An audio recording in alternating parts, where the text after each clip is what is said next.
Hello students, today we are going to discuss the most important topic of Unit 2, that is stereoisomerism in biphenyl compounds or atropisomerism. Before this, in the previous videos, we have learned about the geometrical isomerism, which is the topic of Unit 2 as itself, and conformational isomerism in ethane and butane and cyclohexane. Now we are going to discuss the another type of stereoisomerism, which is shown by the polynuclear hydrocarbons or the biphenyl or diphenyl compounds. Okay, so let's start.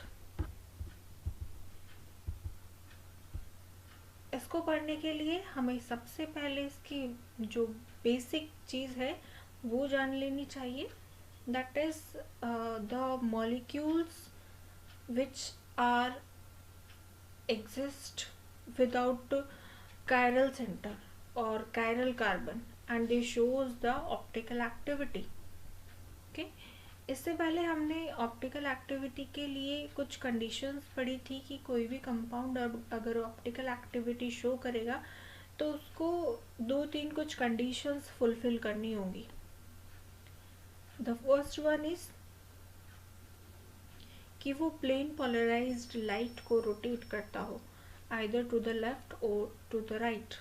Okay, next is enantiomerism में वो non super imposable mirror images देता हो. Okay, and the third one is कि उसमें chiral carbon हो. These are the 3 conditions of the compound to show optical isomerism or enantiomerism. Okay, now what about those compounds which are not having the stereogenic center or chiral carbon or stereo center in their structures, और उसके बाद भी वो optical isomerism या optical activity show कर रहे हैं.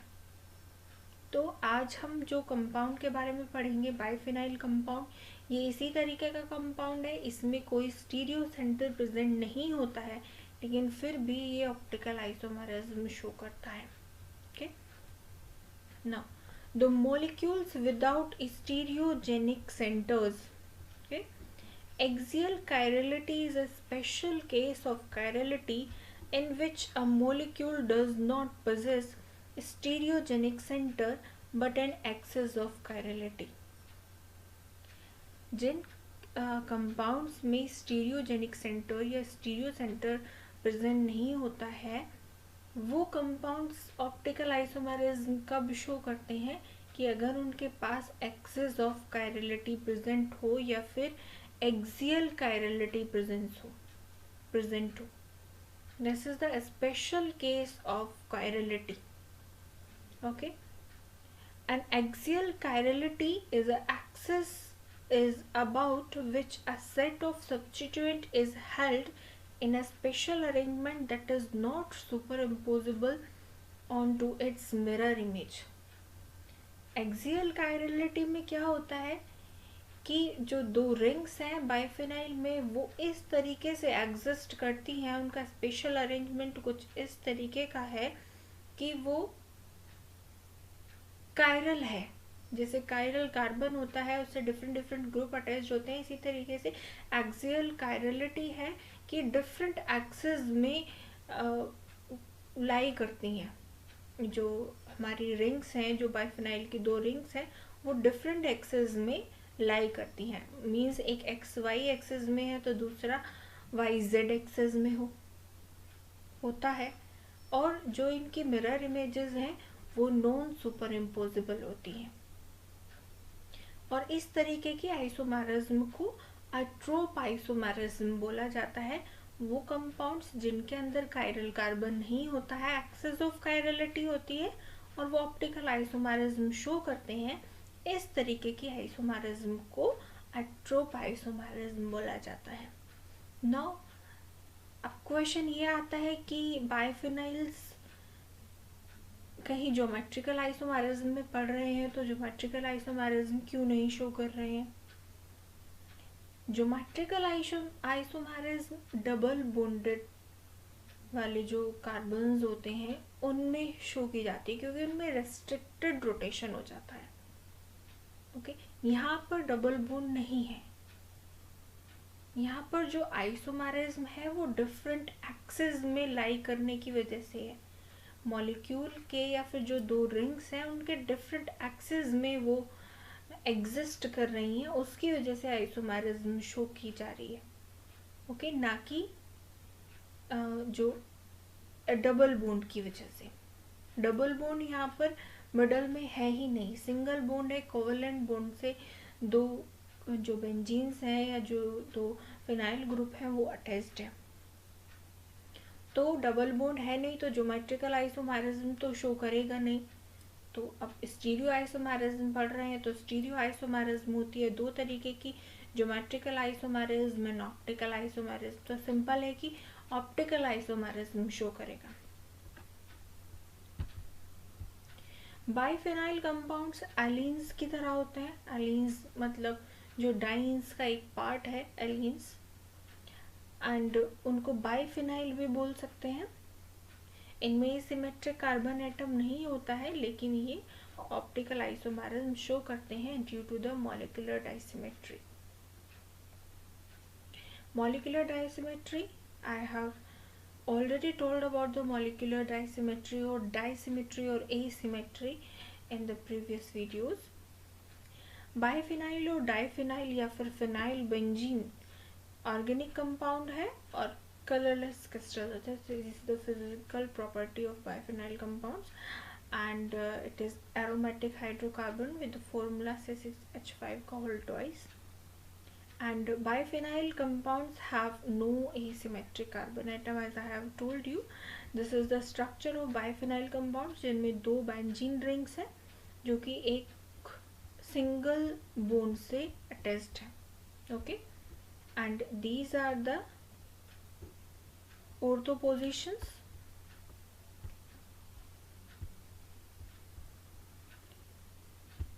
These are the attaching carbons जहाँ से कोवेलेंट बॉन्डिंग हुई है, इलेक्ट्रॉन की शेयरिंग हुई है। ये दोनों बेंजीन की ऑर्थो पोजीशंस है, ये दोनों मेटा और ये para. These one ortho, Meta and para. Okay, now one more most important thing is here कि बाइफिनाइल कंपाउंड्स, जैसे अब हम इसको देख रहे हैं, इस तरीके का बाइफिनाइल कंपाउंड कभी कोई आइसोमेरिज्म शो करता ही नहीं है। बाइफिनाइल कंपाउंड्स तब आइसोमेरिज्म शो करेंगे जब वो सब्स्टिट्यूटेड होंगे। ओके, जब कंपाउंड्स बाइफिनाइल कंपाउंड सब्स्टिट्यूटेड होगा तब आइसोमेरिज्म शो करेगा। अपनी सिंपलर स्ट्रक्चर जो हम देख रहे हैं अभी इस फॉर्म में, biphenyl compound stereo isomerism show नहीं करेगा। Now what are the various conditions of biphenyl to show the optical isomerism? This is the question and also from the syllabus. There are three conditions. Okay, the first one is the ortho position should be occupied by bulky groups. जो मैंने बताया है कि ortho positions कौन सी होती हैं, ortho positions पर बल्कि ग्रुप अटैच होने चाहिए और डिफरेंट ग्रुप अटैच होने चाहिए दोनों side. Okay, the free rotation about the single bond will not be possible. Listen, this is the most important line which we are studying. This is the free rotation about the single bond will not be possible. इससे पहले हमने पढ़ा है कि single bonded जो carbons होते हैं उनमें फ्री रोटेशन हो जाता है, कार्बन फ्रीली रोटेट कर सकता है, हमने कन्फर्मेशनल आइसोमेरिज्म में पढ़ा है। लेकिन यहाँ क्या हो रहा है कि फ्री रोटेशन नहीं हो पाएगा सिंगल बॉन्ड के मतलब एक्सिस पे कार्बन नहीं रोटेट कर पाएगा। क्यों नहीं कर पाएगा? Because of these bulky groups. जो बल्की ग्रुप्स हम अटैच कर रहे हैं कार्बन के फिनाइल के ऑर्थो पोजीशन पर उन बल्कि ग्रुप्स की वजह से जो फिनाइल एक सिंगल कोवलेंट बॉन्ड से अटैच्ड हैं वो फ्रीली रोटेट नहीं कर पाएंगी because of that bulky groups. Okay, the next one condition is two phenyl rings should not coplanar या should not be in a same plane. जो दो फिनाइल रिंग्स हैं बाइफिनाइल की वो एक प्लेन में नहीं रहनी चाहिए, वो डिफरेंट डिफरेंट प्लेन में एग्जिस्ट करनी चाहिए. Third is mirror image should not be super imposable. जो उनकी मिरर इमेज होगी वो नॉन सुपर इम्पोजिबल होनी चाहिए. These are the three conditions of biphenyl compound to show optical isomerism. Okay, now this is the structure. Now in this structure or example you can see the in the different plane how the two phenyl group of biphenyls exist in two different planes. ये red वाला benzene या red वाला phenyl different plane में है और green वाला phenyl different plane में है. ओके, जो सिंपल बाइफिनाइल है वो ऑप्टिकल आइसोमेरिज्म शो नहीं करता है क्योंकि उसके पास दोनों तरफ हाइड्रोजन बॉन्ड अटैच्ड होते हैं जो कि उसकी मॉलिक्यूल में है और वो स्टेरिक क्राउडिंग या फिर स्टेरिक हिंड्रेंस जो होता है उसकी वजह से वो आइसोमेरिज्म शो नहीं करता है. अगर यहाँ पर H की जगह पर कोई सब्स्टिट्यूशन होता है, कोई ग्रुप होता है, COH है, NO2 है या फिर क्लोरीन ब्रोमीन है या फिर सल्फोनिक ग्रुप है तो वो स्टीरियो आइसोमेरिज्म शो करेगा. और जब यहाँ पर कोई सब्स्टिट्यूशन नहीं है तो ये दोनों रिंग सेम प्लेन में रहेंगी, इन्हें डिफरेंट प्लेन में एग्जिस्ट करने की कोई ज़रूरत नहीं होगी. Okay, now the next one is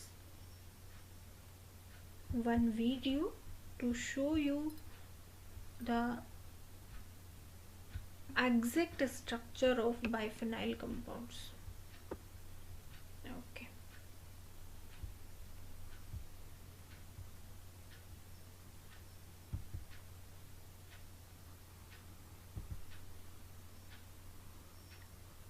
this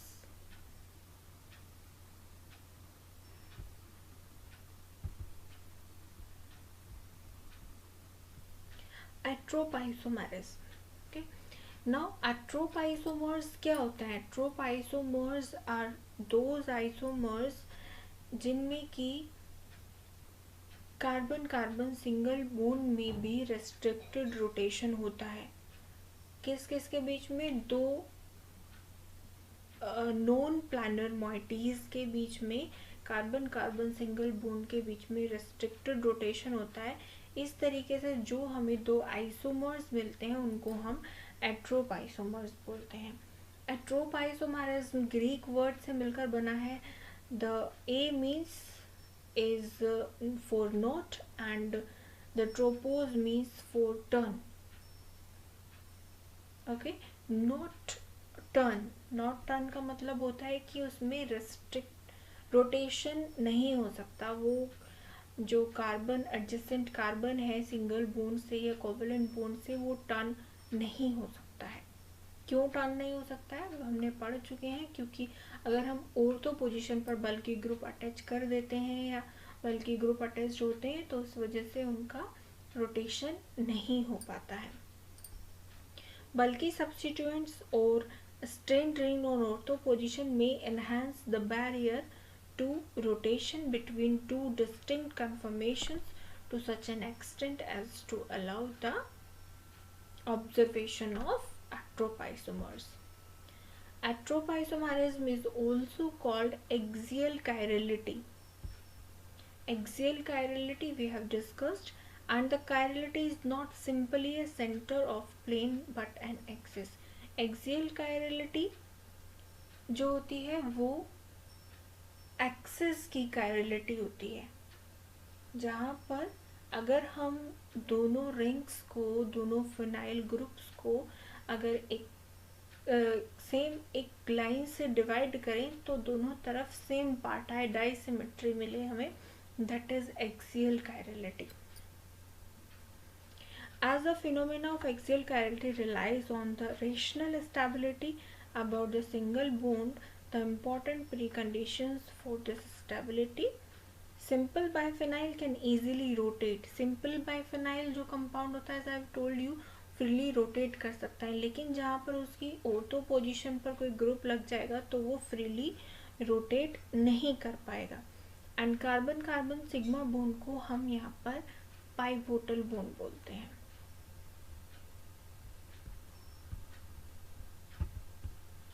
The structure of biphenyl which contain in chiral axis along with biphenyl linkage is given in that structure. यहाँ पर आप देख सकते हैं कि किस तरीके से दो रिंग डिफरेंट प्लेन्स में लाई कर रही हैं और उनके बीच में जो कनेक्टिंग बॉन्ड है, कनेक्टिंग लाइन है, उसको हम पाइवोटल बॉन्ड बोलते हैं. Okay, and the biphenyl rings are perpendicular to each other. दूसरे तरीके से हम कह सकते हैं कि जो दोनों रिंग्स हैं, हमारे दोनों फिनाइल रिंग्स हैं, वो एक दूसरे के परपेंडिकुलर हैं. To minimise, in order to minimise the steric clashes, किस चीज़ के लिए वो परपेंडिकुलर हैं, क्यों वो एक दूसरे से मतलब डिफरेंट प्लेन में एक्सिस्ट करती हैं, because of the steric clashes और स्टेरिक हिंड्रेंस. क्योंकि अगर सेम साइड में सेम ग्रुप्स अटैच्ड होते हैं, जैसे सिस फॉर्म में सेम साइड में सेम ग्रुप अटैच्ड होता है, तो वो दोनों ग्रुप अगर यहाँ पर ऑर्थो पोजीशन पर अटैच हो जाते हैं तो उनमें रिपल्शन क्रिएट होगा, एक डिस्ट्रैक्शन फोर्स क्रिएट होगा, जिसकी वजह से एक बेंजीन दूसरे प्लेन में एग्जिस्ट करेगी, दूसरे प्लेन में अपने एक्सिस पर रोटेट हो जाएगी और दूसरे प्लेन में चली जाएगी. इन दोनों के बीच में कम से कम 90 डिग्री का एंगल होता है, 90 डिग्री पर जाकर एग्जिस्ट करती है, तभी वो एक दूसरे के परपेंडिकुलर आ जाती है. Okay, the interconversion between two isomers is restricted, therefore two isomers are separate entities. इनके बीच में रेस्ट्रिक्शन रोटेशन होता है, इसीलिए वो दोनों डिफरेंट आइसोमर्स होते हैं and can resolve to it separate enantiomers through the resolution of racemic compounds. The first chirality due to the restricted rotation about the single bond was described by Christian Kenner in 1922. They successfully resolved the enantiomer of 6,6-dinitro biphenyl 2,2-dicarboxylic acid, and this is the example. यहाँ पर हमारे पास दो structures हैं. Okay, इन दो structures में क्या है कि हमें दोनों बेंजीन रिंग, पहली चीज़ है कि दोनों बेंजीन रिंग डिफरेंट प्लेन में एग्जिस्ट करती हैं. ये डिफरेंट प्लेन में है, ये डिफरेंट प्लेन में है, इसीलिए इन दोनों का स्ट्रक्चर डिफरेंट है. ओके, अगर सेम प्लेन में होता तो जो ये स्ट्रक्चर है यहाँ पर भी वही स्ट्रक्चर होता. अब अगर ये सेम इसी वाले प्लेन में होता, ये दोनों साइड में सेम ग्रुप्स अटैच्ड, इनके बीच में रिपल्शन होता, और रिपल्शन की वजह से कार्बन जो फोर्स जनरेट होता, बीच में डिस्ट्रैक्शन जनरेट होता, उसकी वजह से जो ये बेंजीन रिंग है वो अपने एक्सिस पर रोटेट कर गई. उसने अपने आप को 90 डिग्री पर जाकर मैक्सिमम दूरी जो है इसकी वो 90 डिग्री होगी, क्योंकि 180 डिग्री का रोटेशन होता है अगर अपनी कंप्लीट एक राउंड लेती है तो, लेकिन यहाँ पर 90 डिग्री मैक्सिमम है.